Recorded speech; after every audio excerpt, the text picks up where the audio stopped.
How you doing, Sharif? Hello, good day. I'm very happy Mr. Mark S. Lee. He has also a YouTube channel Yeah, and very happy to have this together. Hello, Mark. How are you? How is everything?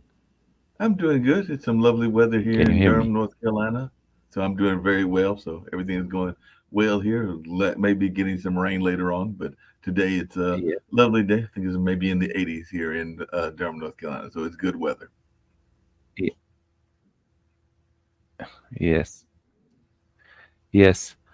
I've been working in cinema in for 35 years right now.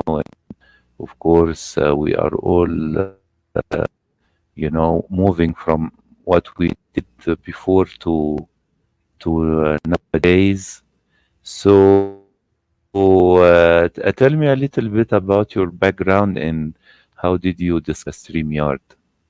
Oh yeah, no problem at all. I've been involved now with Pod TV for about roughly 3 or 4 years, and all along those lines. As a matter of fact, a friend of mine who has a funk show, he'll be celebrating his fourth year coming up. I believe it'll be in May. So we're getting ready to come up on our fourth year of doing that show and everything. So StreamYard has been a great tool for getting these interviews done, and all along those lines. And I've actually done a little bit of work in cinema. Have a couple of friends that were directors and did a couple of bit roles. And one of my good friends, Ronnie Warner, did that film This Christmas, which is kind of like a Home Alone for the African American population. So definitely have been involved in a number of things in media for a while. As a matter of fact, my parents, when I was a teenager, and I'm in my 60s now, started a community radio station. So they started that back in the mid 70s, like around 76, and it was on for about 10 years. So I've been in the media space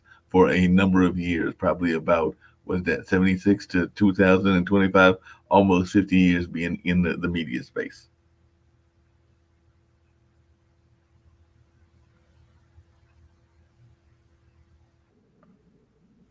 Yes, and tell me a little bit, and also the viewers, what are the themes that you try to depict on your channel? What is the Some of name the of the things that I channel? I try to think do, Blues Radio 62. This is correct. This is Blues Radio yes, 62 is my YouTube channel, but I'm yes, in also the a channel. principal of Pod TV. So Pod TV was founded by Nick Palveda and Kim Calhoun, but I've been involved with them now for a number of years and all along those lines. But it is on YouTube, so you can find Pod TV shows, and we've got a number of shows that are from around the world. I know we've got a chess show that features a gentleman from Canada, but also people from around the world. And we used to have a Nigerian show, and hopefully we'll be having that come back. And we have a show from Malaysia, so we've got Yes, shows from all over. We used to also have a show with Alexandria May out of South Africa, and all in that space. So it is definitely a global network, and that's just some of the shows that exist. So it's some great conversation that I think people will be enjoying if they're familiar with Pod TV. yes, But definitely. and tell Mhm. yes, and tell me about the themes you try to depict in the shows. Oh yeah, well, it's all about empowerment. I'm all about spreading positivity and us doing trying to make this a better world. So a lot of the shows that I do, even my own Uh-huh. online dinner party, which is every Wednesday afternoon at 4 o'clock our time, 4 o'clock Eastern Standard Time. One of the things I do at the end of the show is I get my guests to give a message of positivity, a message of inspiration for those that are listening. So I'm all about spreading positivity. We live in such a difficult world. I mean, we just came out of the pandemic, and I know folks are still having COVID and everything, but we just came out of the brunt of the pandemic. And of course, we know all of the conflicts that are going on in the world. So anything that I can do as an empath to try to make this a Mhm. better world is something I try to do on a regular basis. So that's the kind of direction that I carry my shows is learning life lessons, but also ways that we can make this a better world. Yes, but I think since you told me right now, and I took a glance at the channel as well.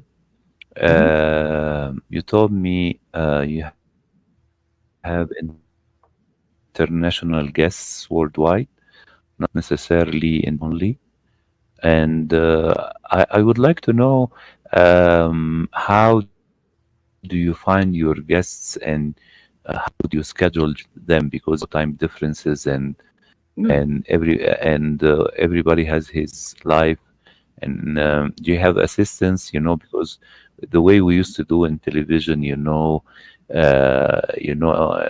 some people used to get the guests and other write the screenplay or the teleplay for the encore. And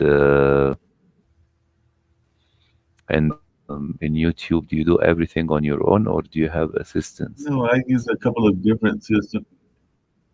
Yeah, I do have a system. I use a couple of different services that help me find some of the guests, and I am very respectful of their time differences and all along Hmm. those lines. So, like I said, the shows have established times. It's 4 o'clock for the show that is called the Online Dinner Party on Wednesdays. It's 10 a.m. for the World Edition, which is Monday through Friday, and everything. And then it's 5 o'clock my time for World Politics, and the radio show is, and that's on Tuesdays and Thursdays. World Politics is and everything, and then the radio show with Mark Lee is at 2 o'clock. But one thing that I'll do is I will use Calendly to help with the booking. I also use podcast guests as well as Matchmaker as well as RTI, Yes.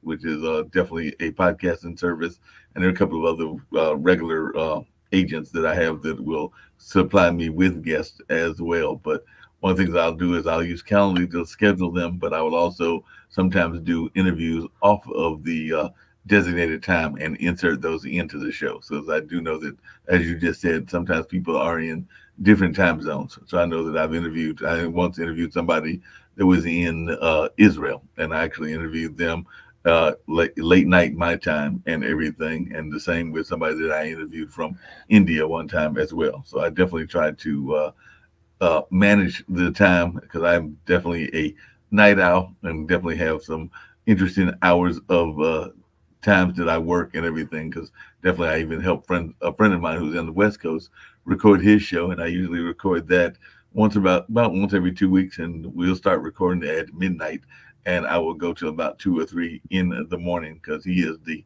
lead host, and of course there's a 3 hour difference between the West Coast and the East Coast. But I'll start at 12 and usually go to 3 a.m. And we do those sometimes on Sundays and sometimes on Tuesdays. But yeah, I use a variety of sources and also try to make sure that I am aware of those time differences and trying to make sure that I am accommodating it so that it is a good experience for all involved.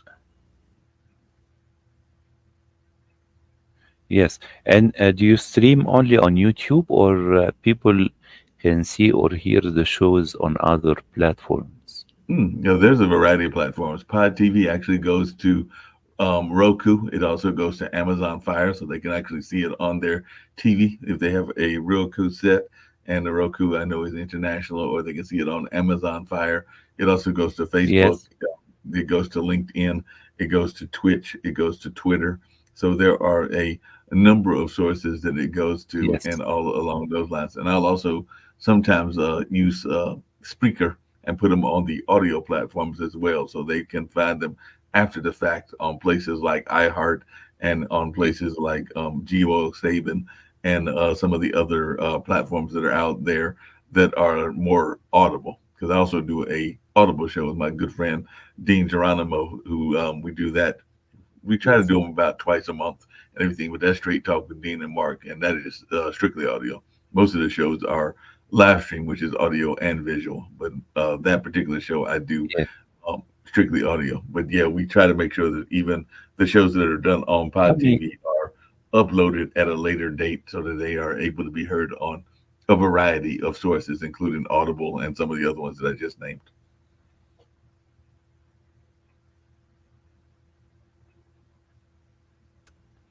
yes. And also ourselves, we got to meet on the collab, which is like a new Mhm. social media on Yes. StreamYard for the podcast. every people on StreamYard, many people, and they don't know about it.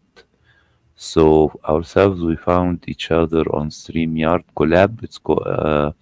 And I think it's a very nice initiative from StreamYard to people make people connect on their own platforms. Um and I have a privilege because some of the administrator contacted me Mhm. and had my opinion change and do changes and do some new items on collab on StreamYard. And after a few weeks, I think some of the ideas I suggested to them, given the fact I have background of communication engineering as well. So I told them about some stuff they change, and I'm very happy they started to do it. Including, the way people can inbox or like we Yeah. say DM Yes. direct messaging each other, and how the people can find each other instead of us going to somewhere else and trying to find each other. But Yeah. I wonder, Yeah, I like Collab a lot. I've been uh, using Collab ever since they what are started the that initiative. challenges for I'm sorry, what was the question again? yes, yes, go ahead, sir. Yeah, yeah, go ahead. No, you asking me what the challenges are, and I was asking you which the Yes. challenges in terms of collab because I've actually Ah, yeah, yes. I was asking you the challenge. yes, and like I said, the biggest challenge Uh-huh. is just to try to make sure About that you have. creating.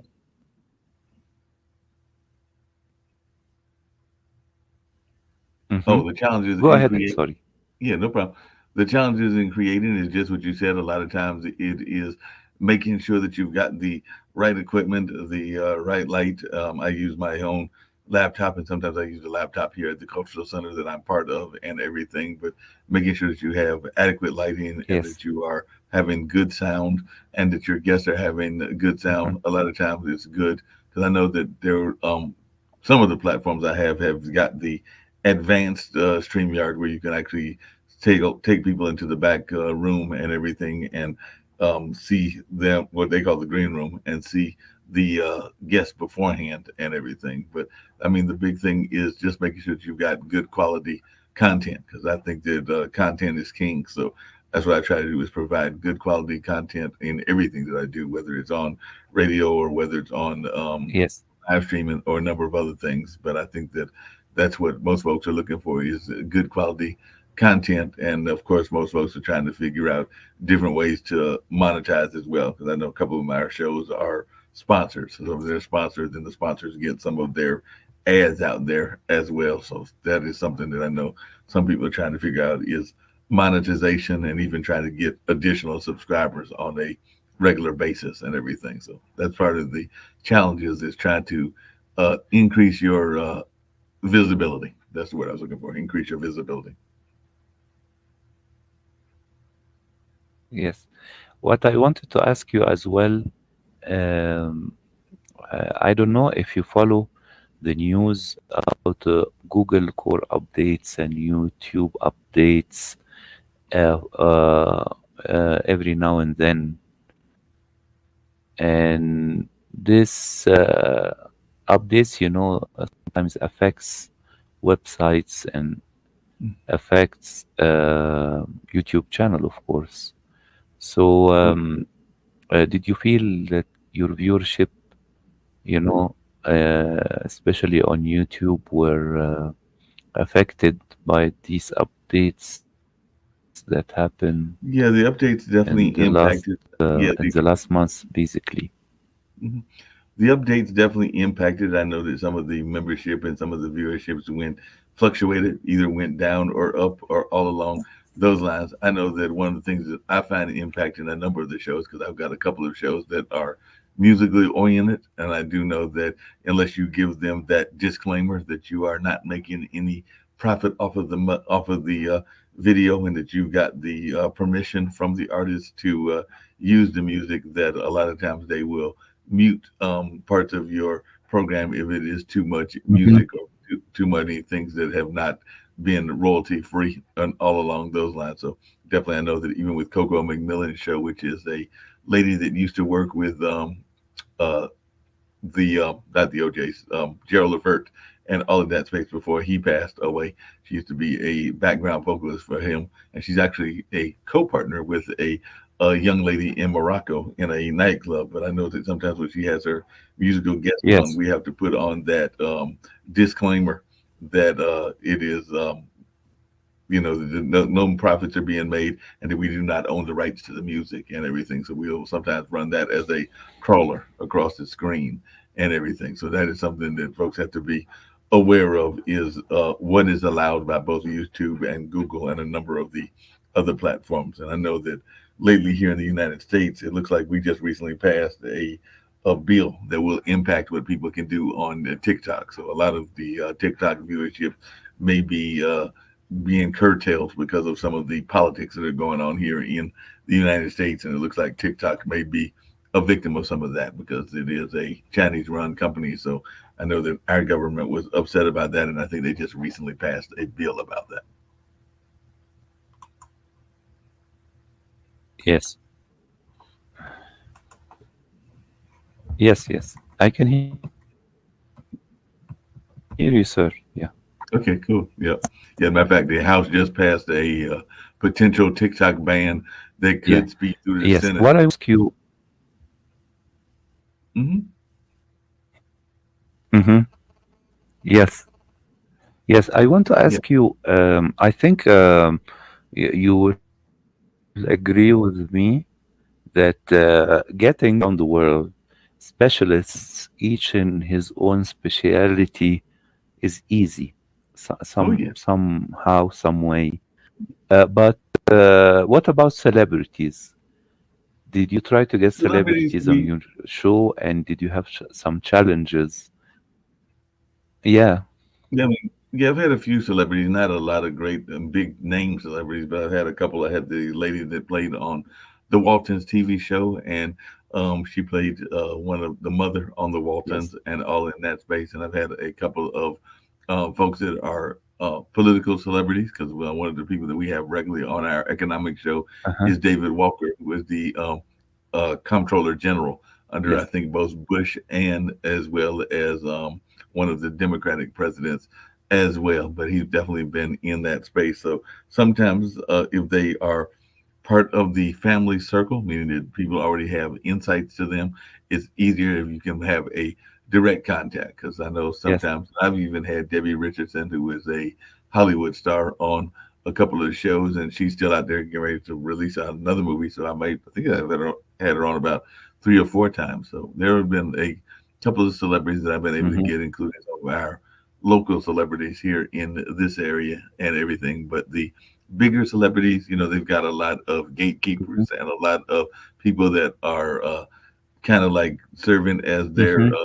screeners, the people that are hard, make it harder to get to them and everything. So I find that a lot of times it's always great if you Hmm. can have a direct contact, or if you can find a way to speak to them directly. And that's what I try to do when I try to Hmm. get celebrities and everything, is to try to find a way to have Hmm. a direct conversation versus trying to go through one of their agents or one of the people that is kind of like serving as a roadblock to getting access to them. But I've had the fortunate pleasure of even having a couple of basketball people. I had Travis Diener, who went to my school in Marquette and played briefly in the NBA, and he was on one of my shows not that long ago. And I've had a couple of other people that have been in the celebrity space, and Coco McMillan, who, because she's in those circles, and I produce her show on Thursday. She's had like Melba Moore, who is a powerful R&B singer and with a rich history, and she also had Odetta, the lady that sang "As Yes. We Like," Shirley Murdoch. She had Shirley Murdoch on, and she's also had some other folks that were part of that R&B community. And then even my friend Zach Robertson, who I produce his funk show on Sundays, he's had a couple of folks, including Bootsy Collins. Um, wife, and of course Bootsy Collins is one of the pioneers of funk and everything. So he was on there, and one of the people from Mandrill was on there. So definitely, a lot of times, if you can have a direct relationship, it is better and easier to get them if you have a direct contact. So yeah, we've had a couple of shows that have had some celebrities, and even when Alexandria May was on, she was part of the South African community and had been on the South African version of American Idol, so South African Idol and everything. So she had some access to some celebrities, both here in both there in South Africa as well as some in the States, because she had performed briefly and lived briefly in Nashville. So definitely, if you Yes, can have and direct access, it's always better. I'm yes, yes, you are on, sir. Yep, You still on. yep, I'm still here. I love the expression gatekeeper. Yes, I love the expression gatekeeper. Hmm. Yeah, yeah, that's what it's all about. Is trying to get folks that are uh, Yeah, interested in getting. question. I'm sorry. Yeah, yeah. I like to ask you a final question about. Mhm. I like to ask you a final question. Can you hear me, or it's Yes, I can hear you. I can still hear yes you. about um, uh, very good, sir. I want to ask you about your dreams for your show. What ones you'd like to implement in the future? Oh, that's How do you can make it wider, popular in the future? Yeah.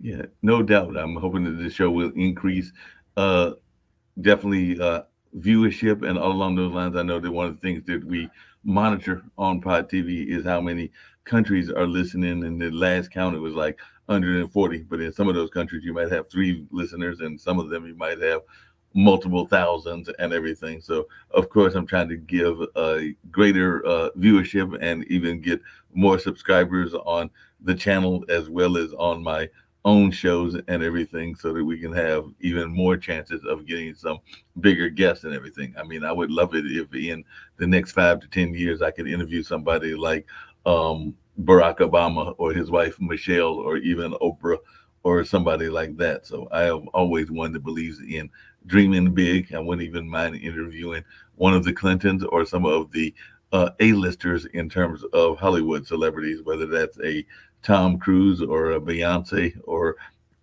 even a person like Will Smith or a even like a Holly Berry or somebody like that. So my goal is to get that I can get some big names and have these great Mm-hmm. interviews and maybe even get some of the soccer stars, because I do follow both NBA sports, but also a little bit about soccer, and the Olympics are getting to come up. So if I could get, because I have had some past Olympians on, but if I can get some current Olympic people on, that would be great and everything. So I'm definitely reaching out into some of my circles to see if I can't find some of those Mm-hmm. bigger names that would definitely put a lot more eyeballs on what I'm doing, as well as on what some of the various networks that I'm part of are doing as well. Because Pod TV is just one of about three that I'm involved with and everything. So, like I said, Zach has his own network, which is Nine on the Grind TV, and I help him out. And Eric Kelly has the Black Business Olympics, which is about Black business development, and I help him out as well. So there are a couple of other networks that I help, even though Pod TV is the primary one. But there's some others that I help out. And matter of fact, one of them is about to launch a new show with a young lady from California that's in the uh, spirituality space, but she's also in the music space as well. So anything that I can do to help people get their messages out, Yes. because I'm all about positivity and Great, sir. messages, and others get their messages out also.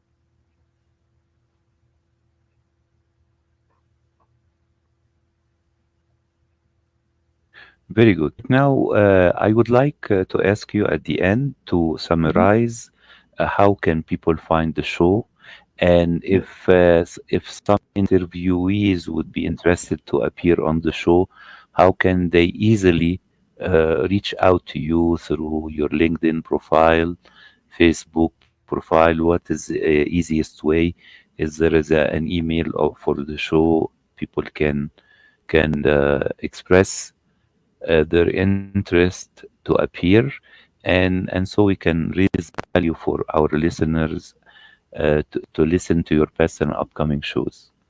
Yeah, no doubt. If they go to Pod TV shows, that's where the majority of my shows are, and all along those lines. And they can definitely see a lot of the Mhm. past interviews. They can also see them on Vimeo as well as on Caster and on a number of other sources like that and everything. But if they go to podtv.tv, they will see a variety of our shows, including the shows that I host and some that I produce as well. But if they go there, they can definitely do that.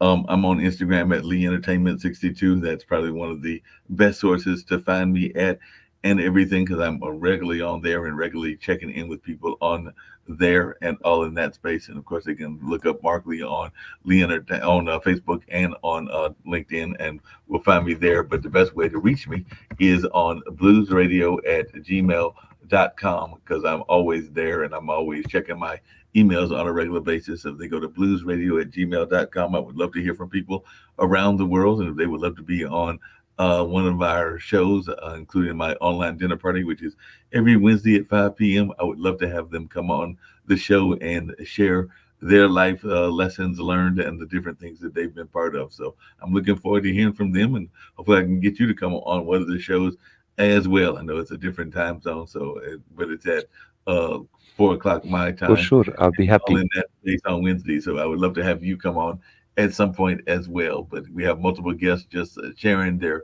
life journeys together. So definitely, if they want to reach out to me, bluesradio at For sure. gmail.com. I'm Egyptian, but I live in You live where? bluesradio@gmail.com. Yes. Yes. You said you're One word. Egyptian, but I live in Ecuador, so okay.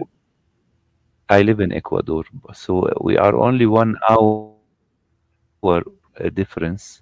Right now it's Cool. Right now it's it's like 5:17 where you are, Eastern right? American time. Hmm. Cool. Well, I look forward to it. I had a good friend of mine that was from Egypt as Yes, long as. finally, last Mhm.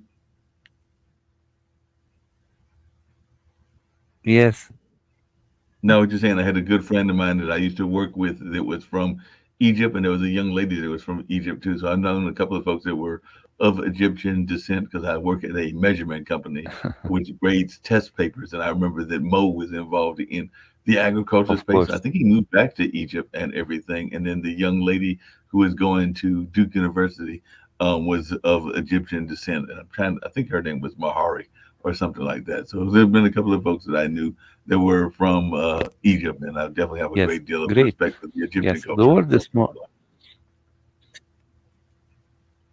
Hmm? For sure, yes, sir. Yeah, for sure, yes, yes. The world is very wide, but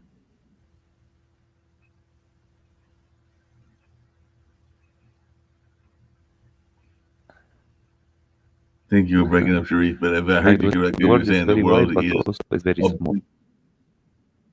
yep, and it's gotten smaller with what's going on with technology. So yes, it used to be a time that it was more difficult to talk to people from around the world, but with technology, with what's going on, not Yes, just with StreamYard, but YouTube and all of these sources. And I used to be very active, even though I've not been active lately, in Clubhouse. But yes, the world has gotten a lot smaller because I've developed some friendships with people from various parts of the world, and sometimes you even meet them in unusual places. I met a gentleman at Duke University campus on Wednesday that was from Argentina, and he was there going to school. And I want to say that my neighbor in the apartment that I live in above me is from yes, China, and there are different people that are coming traveling around the world, sometimes for education and sometimes for various other reasons. But the world has definitely gotten a lot smaller with the advent of all of this great technology. So I'm glad to have a lot of friends from around the world and hoping to build new friendships from around the world on a regular basis. And I've got to get out and do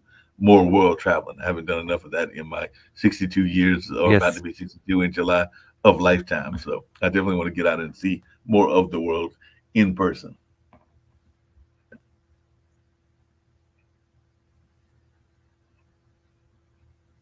Yes, sir. I want to thank you very much, Mr. Mark Lee, for coming on our show today. Wish you all the best with all the shows on all the platforms, and I'll be very happy to come on board if you want me to our esteemed guests. And good luck with everything, sir. Thank you. I was looking forward to it, and definitely I'll reach out to you so you can be a guest on one of my shows. But yeah, it was great having this conversation, and look forward to having more of them with you in the near future.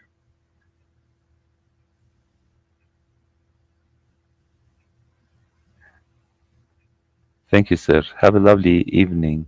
Do the same.